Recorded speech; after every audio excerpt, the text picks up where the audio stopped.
Saudara dan saudari terkasih, Injil kita hari ini diambil dari Injil Yohanes bab 6 ayat 44 sampai 51.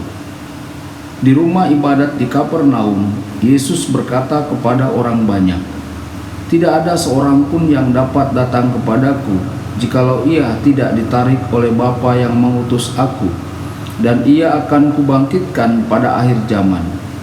Ada tertulis dalam kitab nabi-nabi, dan mereka semua akan diajar oleh Allah.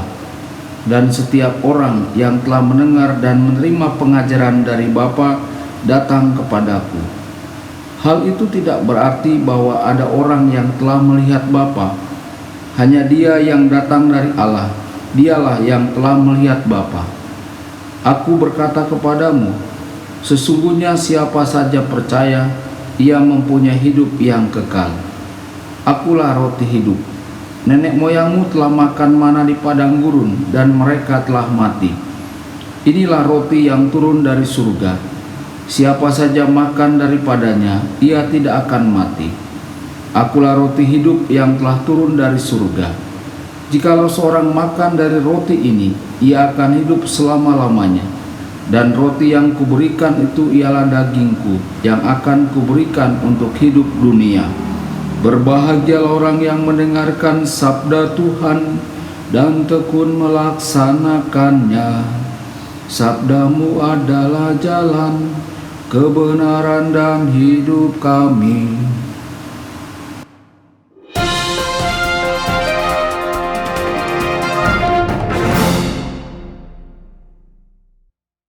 Saudara dan saudari terkasih dimanapun Anda berada, jumpa lagi dengan saya Romo Tedens dalam saluran Warta Kabar Sukacita. Semoga Anda semua tetap dalam keadaan sehat dan bahagia. Injil kita pada hari ini diambil dari Injil Yohanes bab 6 ayat 44 sampai 51.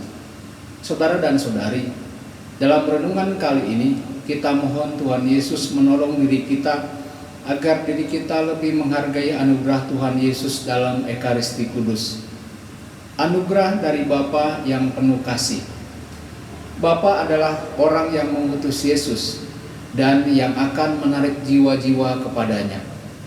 Tidak ada yang bisa datang kepadaku kecuali Bapa menariknya.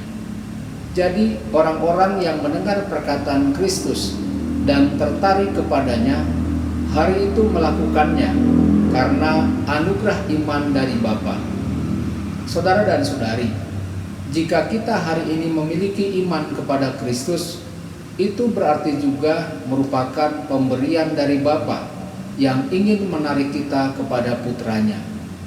Jika kita memiliki keraguan atau kelemahan dalam iman, kita haruslah meminta Bapa untuk mendekatkan kita kepada putranya dan membantu kita percaya dengan segenap hati dan pikiran kita. Firman itu menjadi daging. Kelahiran Kristus terjadi di kota Bethlehem, yang dalam bahasa Ibrani berarti rumah roti. Dia juga dibaringkan di palungan, tempat makanan hewan. Sebelum menjadi roti yang akan menjadi makanan kita, Kristus terlebih dahulu menjadi manusia. Hanya memberi kita roti yang diberkati secara khusus tidak akan sepenting memberi dirinya sendiri. Begitulah cara Tuhan selalu mencintai dengan memberikan dirinya sepenuhnya. Dagingnya dibuat roti. Catatan Injil tentang Kristus yang melipat gandakan roti melaporkan bahwa Kristus melakukannya karena belas kasihan kepada orang banyak.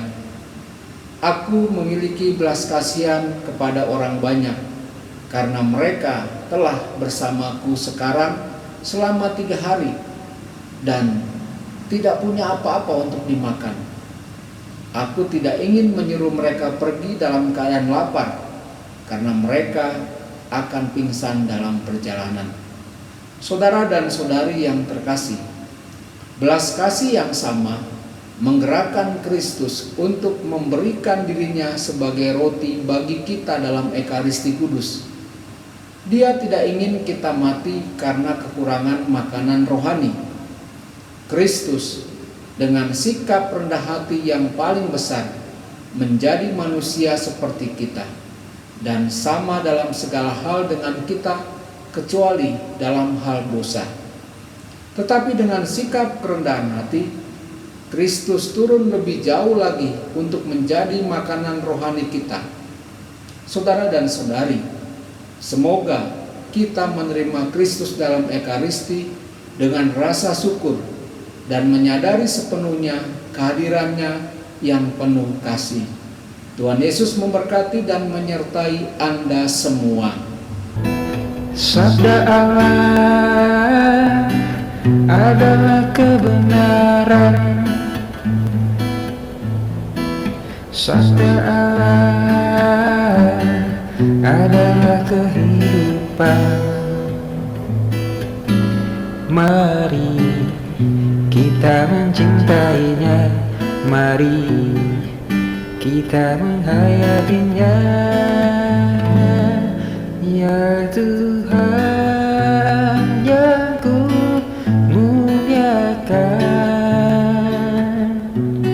sabdamu angkat resahku. Mari kita